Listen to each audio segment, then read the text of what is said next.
அனைவருக்கும் வணக்கம். டாடா ஐபிஎல் 2025 திரும்ப ஸ்டார்ட் ஆகுது. மே 17ஆம் தேதி சாட்டர்டே.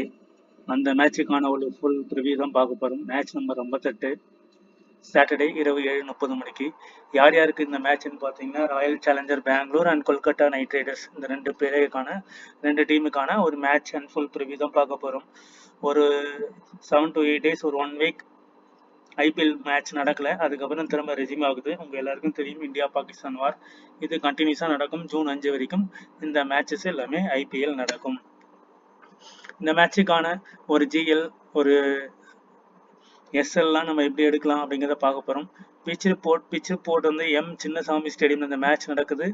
இந்த மேட்சை பொறுத்த வரைக்கும் பிச் ரிப்போர்ட் வந்து ஒரு ஹை ஸ்கோரிங் வென்யூ தான். ஏன்னா சின்னசாமி ஸ்டேடியம் 2024ல நல்ல ஒரு 250 280 போச்சு. பட் இப்போ ஆவரேஜா ஒரு 180 190 போயிட்டு இருக்கு இந்த பிச் ரிப்போர்ட். ஸோ ஒரு batting track. Current form player வந்து ரீசெண்ட் அப்டேட் பார்த்தீங்கன்னா, மனுஷ் பாண்டி நெட் ப்ராக்டிஸில் பயங்கரமாக விளையாடுறாரு. ஸோ அவரை வந்து உள்ளே கொண்டு வரதுக்கான பாசிபிலிட்டிஸ் நிறைய ஹையாக இருக்குது. ஒரு டிஃப்ரென்ஷியல் பிக்காகவும் இருப்பார். ஸோ மயங்க் அகர்வால் அண்ட் மனுஷ் பாண்டி இந்த 2 பேர் மெயின் ஃபோக்கஸ். ஆப்போனன்ட் டீம் வந்து கொல்கத்தா வந்து லாஸ்ட் மேட்ச் தோத்துருக்காங்க. ஸோ உங்களுக்கு தெரியும், ஸ்ட்ராங்காக இருக்கிற டீம், 2வது பாயிண்ட்ல இருக்கிற டீம் ஆர்சிபி. அவங்களுக்கு ஆப்போனன்ட் டீம் கொல்கத்தா. ஸோ இப்போ ஆர்சிபியை பொறுத்த வரைக்கும் ஹோம் கிரவுண்டில் நல்லா ப்ளே பண்ணுவாங்க. இதுக்கப்புறம் ஆப்போனன்ட் டீம் கொஞ்சம் வீக்காக இருக்காங்க. லோ பிக் பர்சன்டேஜ், பிளேயிங் லெவலில் சேஞ்சஸ் இருக்கும். ஸோ போலரில் லோ பிக் பர்சன்டேஜ் இருந்தாங்கன்னா அவங்கள கண்டிப்பாக பிக் பண்ணலாம். ட்ரம்ப் கார்டு பிளேயர் வந்து மயங்க் அகர்வால், மனுஷ் பாண்டி, எஸ்டயால் இவங்களுமே ட்ரம்ப் கார்டு பிக்காக இருப்பாங்க. ஓப்பனிங் பேட்டர் அண்ட் ஆல்ரவுண்டருக்கு நம்ம நல்ல இம்பார்ட்டன்ஸ் கொடுக்கணும். ரகுமுல்லா குர்பாஸ், பிலிப் சால்ட், விராட் கோஹ்லி, சுனில் நரேன் இந்த 4 பிளேயர் வந்து 2 பிளேயர் கேப்டன் வைஸ் கேப்டன் வர்றதுக்கான பாசிபிலிட்டிஸ் இருக்கும். High score pressure, batting first batting second. Batting ஃபர்ஸ்ட்ல நல்லா ஸ்கோர் பண்ணிட்டாங்கன்னா ஹை ஸ்கோர் ப்ரெஷர் ஆட்டோமேட்டிக்காக வரும். சைக்காலஜிக்கல் ஃபேக்டர் பார்த்தீங்கன்னா, ஒரு 1 வீக் கேப்புக்கு அப்புறம் வராங்க, எல்லாருமே ஃப்ரெஷ்ஷாக இருப்பாங்க. அட் த சேம் டைம் பவுலர்ஸும் நல்லா ஃப்ரெஷ்ஷாக இருப்பாங்க. இனிஷியலாக பால் ஸ்விங் ஆகும். இப்போ ஆர்சிபி பேட் பண்ணுறாங்க அப்படின்னா விராட் கோஹ்லி, சால்ட் ஆடுவாங்க. ஸோ சால்ட் மிஸ்ட்ரி அவுட் ஆகிறதுக்கான வாய்ப்புகள் இருக்கும். அதே கேகேஆர் ஃபர்ஸ்ட் பேட் பண்ணுறாங்க அப்படின்னா சுனில் நரேன், ரகுமுல்லா குர்பாஸ் இந்த 2 பிளேயருமே அவுட் ஆகிறதுக்கான வாய்ப்புகளும் இருக்கும். ஸோ பவுலர்ஸ் டாமினேட்டன் இனிஷியல் பவர் பிளேல கண்டிப்பாக இருக்கும். பிச் ரிப்போர்ட்டை பார்த்தீங்கன்னா, சின்னசாமி ஸ்டேடியம் பொறுத்த வரைக்கும் நல்ல ஒரு batting track, complete batting track. இந்த வருஷம் ஒரு 180 போயிட்டு இருக்கு. லாஸ்ட் இயர் வந்து 250 260 200 அந்த ரேஞ்ச் போயிட்டு இருந்தது. கம்ப்ளீட்டான ஒரு பேட்டிங் ட்ராக்காக இருக்கும். பவர் பிளேல விக்கெட் விழும், டெத் ஓவரில் கண்டிப்பாக விக்கெட் விழும். So power play and death over வந்து மோஸ்ட் இம்பார்ட்டண்ட்டாக இருக்கும். இந்த வருஷம் நடந்த சின்னசாமி ஸ்டேடியம் மேட்ச் பாருங்க, 213 211. So almost 200. நல்ல ஒரு பேட்டிங் ட்ராக் பேரடைஸ். 2 டீமுமே பார்த்தீங்கன்னா ஒரு 5 விக்கெட் விட்டுருக்காங்க. இங்கே பார்த்தீங்கன்னா 205 ராயல் சேலஞ்சர் பெங்களூர், இங்கே Rajasthan royal 194 for 9. So royal challenger Bangalore பொறுத்த வரைக்கும் 5 விக்கெட் வந்து விட்டுருக்காங்க. இப்போ பார்த்தா நம்ம 2 மேட்சஸில். அட் த சேம் டைம் இங்கே பார்த்தீங்கன்னா 98 for 5 பஞ்சாப் அண்ட் 95 for 9.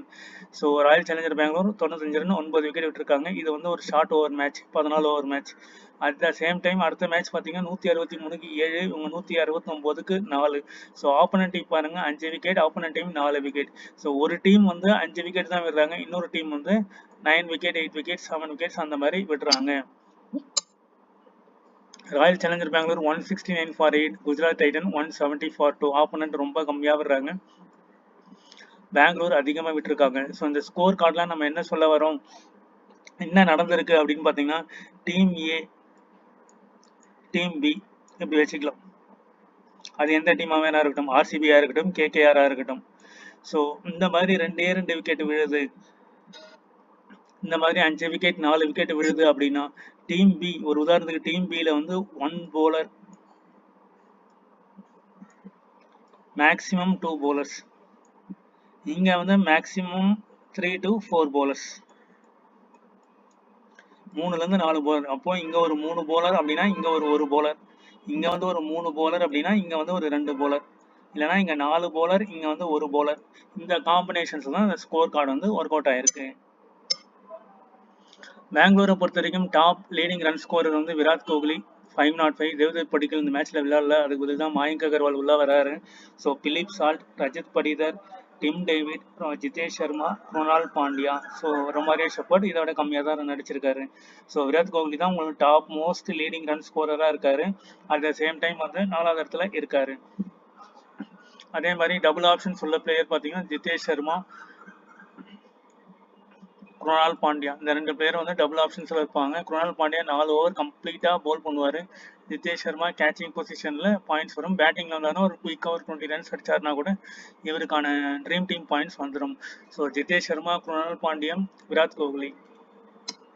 கொல்கட்டாவை பொறுத்த வரைக்கும் பவர் பிளேல சூப்பராக ஆடக்கூடிய பிளேயர் கர்பா, சுனில் நரேன் 2 பேரும் அவுட் ஆகுறாங்க. இல்லை 2 பிளேயர்லேருந்து ஒருத்தர் அவுட் ஆனால் கூட அஜிங்கிய ரஹானே உள்ளே வராரு. வந்தாருன்னா பயங்கரமான ஒரு ஸ்கோர்ஸ் பவர் பிளே அடிக்கிறாரு. அதுக்கப்புறம் ஆஃப்டர் பவர் பிளேவும் தட்டி ஒரு 40-50 ரன் அடிச்சுட்டு போறாரு. ஒரு ட்ரீம் டீம்ல கண்டிப்பாக இருப்பார். கேகேஆரோட கேப்டனும் கூட. Sunil Naren 4 over polling plus ஒரு 20 ரன் அடிச்சா கூட ஒரு ட்ரீம் டீம்ல உள்ள வந்துருவாரு. இவர் வந்து ஒரு மஸ்ட் பிக்காக இருப்பாரு. ரிங்கு சிங், ஆண்ட்ரூ ரஷலை பொறுத்த வரைக்கும் நல்ல விக்கெட்ஸ் எடுக்கிறாரு. ஒரு பவர் பிளேல ஒரு அதிகமான ஒரு ஓவர் 10-15 ரன் கொடுத்தாலும் 1 or 2 விக்கெட்ஸ் எடுத்துடுறாரு. பேட்டிங் வந்தாலும் குயிக்காக ஒரு 20-30 ரன் அடிப்பார். ஒரு சில மேட்சஸ் 50 அடிப்பார். ஸோ இவருக்கு வைஸ் கேப்டனுக்கு ஒரு எலிஜிபிளான பிளேயராக இருப்பார் ஆண்ட்ரூ ரஷல். ஏன்னா இவரெல்லாம் டிஃபரன்ஷியல் பிக்காக இருப்பார். குவிண்டன் டிகாக், வெங்கடேஷ் ஐயர் வந்து விளையாடல. பட் ஆனால் அவங்க தான் இன்னுமே லீடிங் ரன் ஸ்கோரர் கேகேஆரில் இருக்காங்க. கேகேஆரை பொறுத்த வரைக்கும் Rahane, Sunil Narine, Andre Russell, Rinku Singh. Chinnaswamy stadium பொறுத்த வரைக்கும் பிலோ ஸ்கோர் 150 வந்து 56 முறை, 151, 169, 45 முறை, 172, 189, 41 டைம்ஸ், அபவ் 190, 50 டைம்ஸ். டோட்டலாக ஒரு 192 மேட்ச்ல பேட்டிங் ஃபர்ஸ்ட் 84, பேட்டிங் செகண்டுக்கு தான் நல்லா மோஸ்ட் இம்பார்ட்டன்ஸ் கொடுக்குற மாதிரி இருக்கு. ஆவரேஜான score 162, 170, highest score last season 287 for 3, lowest score 82. ஃபாஸ்ட்டுக்கு நல்லா சப்போர்ட் பண்ணுது, ஸ்பின்னுக்கு கம்மியாக தான் சப்போர்ட் பண்ணுது சின்னசாமி ஸ்டேடியம். ஹெட்டோட பொறுத்த வரைக்கும் டோட்டலாக 35 மேட்ச். அதில் வந்து கொல்கட்டா தான் அதிகமான மேட்ச் வின் பண்ணியிருக்காங்க, 20 ரன்ஸ். And RCB 15 matches. ஆர்சிபியோட possible playing 11 Philip Salt, Virat Kohli, Mayank Agarwal, Rajat Patidar, Romario Shepherd, Krunal Pandya, Jitesh Sharma, Tim David, Suyash Sharma, Bhuvi, Lungi Ngidi and Yash Dayal. இதில் முக்கியமான பிளேயர் அப்படின்னு பார்த்தீங்கன்னா விராட் கோலி ஒரு மோஸ்ட் இம்பார்ட்டன்ட் பிளேயராக இருப்பார். மயங்க் அகர்வால் ஒரு test match player. But T20 எப்படி செட் ஆவார்னு தெரியாது. ஆனால் இவர் வந்து ஒரு ட்ரம்ப் கார்ட் பிக்காக இருக்கிறதுக்கான பாசிபிலிட்டிஸ் இருக்குது. ஏன்னா படிக்கலுக்கு பதில் இவர் வந்து ரீப்ளேஸ் பண்ணி எடுத்திருக்காங்க. ரஜித் படிதரோட இந்த வருஷம் பர்ஃபார்மன்ஸ் பார்த்தீங்கன்னா ஃபுல்லாக எல்லா பாலுமே ஷாட் அடிக்கிறாரு. அடித்தா லக்கு, சான்ஸு, கேட்சு எல்லாமே மிஸ் ஆகி அடிக்கிறாரு. ரொமேரே ஷெப்பர்ட் கடைசி ஒரு 15வது ஓவர் 16வது ஓவரில் வந்தாருன்னா ஒரு 30-40 ரன் குயிக்காக அடிக்கூடிய பிளேயராக இருக்காரு. பிலிப் சால்ட்டை பொறுத்த வரைக்கும் 50-50 ஆப்ஷன்ஸ் தான் இவர் பிலிப் சால்ட். பிலிப் சால்ட் வரலன்னா ரகுவன்ஷி உள்ளே வருவார். ஸோ இதுதான் இங்கே காம்பினேஷன்ஸாக இருக்குது. குணால் பாண்டியா சடனாக 3 to 4 விக்கெட்ஸ் எடுக்கிறாரு. ஸ்லோவாக பவுல் பண்ணுறாரு, 3 to 4 விக்கெட்ஸ் எடுக்கிறாரு. பேட்டிங்லேயும் கான்ட்ரிபியூட் பண்ணுறாரு. இதில் முக்கியமான பிளேயர் அப்படின்னு பார்த்தீங்கன்னா விராட் கோலி, ரொமரே ஷெப்பர்ட், குணால் பாண்டியா. சில டைம் இந்த ஓப்பனிங்கே கிளிக் ஆகிட்டாங்கன்னா ரொமரே ஷெப்பர்டுக்கு அங்கே வேலை எல்லாம் போயிடுது. ஸோ விராட் கோலி இது மெயின் பிளேயராக இருப்பார். குணால் பாண்டியா மெயின் பிளேயராக இருப்பார்.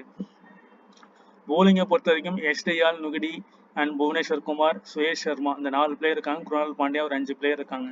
இதில் மெயின் பிளேயர் பார்த்தீங்கன்னா நிகிடி மெயின் பிளேயராக இருப்பார். ட்ரம்ப் கார்ட் பிக்கா எஸ் டயால் இருப்பார். ஸோ ப்ரிஃபரன்ஸ் படி நிகிடி, டயால், குணால் பாண்டியா, விராட் கோலி இதில் இருந்து இன்னும் ஒரு பிளேயர், ஒரு 2 பிளேயர் உங்கள் சாய்ஸ் படி நீங்கள் எடுத்துக்கலாம். கேகேஆரை பொறுத்த வரைக்கும் Sunil Narine, Gurbaz, Rahane, Manish Pandey, Raghuvanshi, Andre Russell, Rinku Singh, Nortje, Varun Chakravarthy, Vaibhav Arora, Harshit Rana and Ramandeep Singh. இப்போ இந்த இடத்துல ரமன்தீப் சிங்க்கு ஒரு ரோலே இல்லாமல் போயிடுது. ரிங்கு சிங்கும் ஒரு ஃபார்மில் இல்லாமல் இருக்காரு. ஒரு 5 ரன் 10 ரன் இவ்வளோதான் அடிக்கிறாரு. கேச்சிங் பொசிஷன் மட்டும் கேச்சஸ் வந்து பிடிக்கிறாரு. சுனில் நரேன் ஒரு 4 ஓவர் மஸ்ட் அண்ட் பேட்டிங்கில் ஓப்பனிங் இறங்குறாரு. ரஹ்மதுல்லா குர்பாஸ் அவரும் ஒரு மெயின் பிளேயராக இருப்பார். ரஹானே ஒரு மெயின் பிளேயர். மனுஷ் பாண்டி. இப்போ இந்த 4 பிளேயரில் பார்த்தீங்கன்னா ஃபுல் பிளேயர் பார்த்தீங்கன்னா மனுஷ் பாண்டி இன்ஃபார்மில் இருக்காரு. மனுஷ் பாண்டியை பிக் பண்ணுங்க. ஒரு 2 டீமையாவது பிக் பண்ணுங்க. ரஹானே ஒரு மஸ்ட் பிக் பிளேயராக இருப்பார். மனுஷ் பாண்டி ஒரு வைஸ் கேப்டனுக்கு எலிஜிபிள் ஆகிற மாதிரி ஒரு ஃபார்ம் கொடுத்துருக்காரு. ஸோ மனுஷ் பாண்டி, ரஹானே. சுனில் நரேன் ஒரு மஸ்ட் பிக் பிளேயராக இருப்பார். ஆண்ட்ரூ ரஷல் ஒரு மஸ்ட் பிக் பிளேயராக இருப்பார். ஸோ ஏன்னா இந்த சுனில் நரேன், ஆண்ட்ரூ ரஷல் போலிங்கில் ஒரு 6 ஓவர்ஸ் முடிச்சிருவாங்க.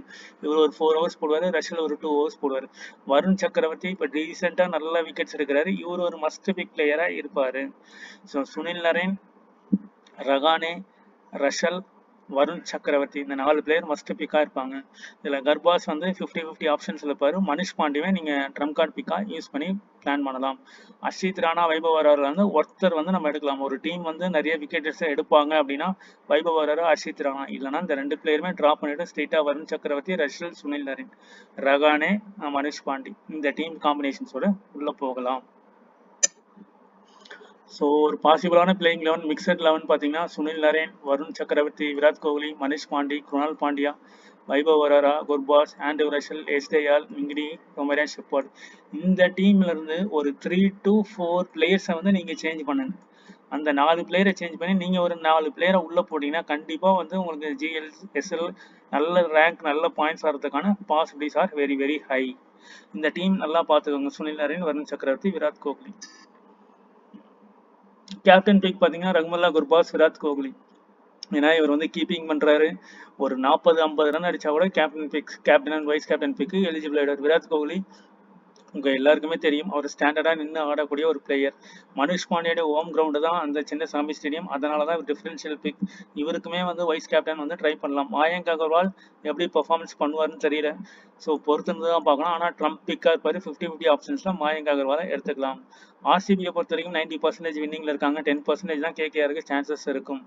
போலிங் டிபார்ட்மெண்ட் பிலோ 50%ல வைபவ் வராரா, அர்ஷித் ராணா இந்த மாதிரி யார் உள்ள வராங்களோ, லைன்ஸ் அப்ல உள்ள வராங்களோ அதுல இருந்து ஒரு 2 பிளேயரை பிக் பண்ணி வைஸ் கேப்டனா ட்ரை பண்ணி பாருங்க. டெத் ஓவரில் விக்கெட் விடும்பொழுது அவங்களுக்கான வாய்ப்புகள் அதிகமாகவே இருக்கும்.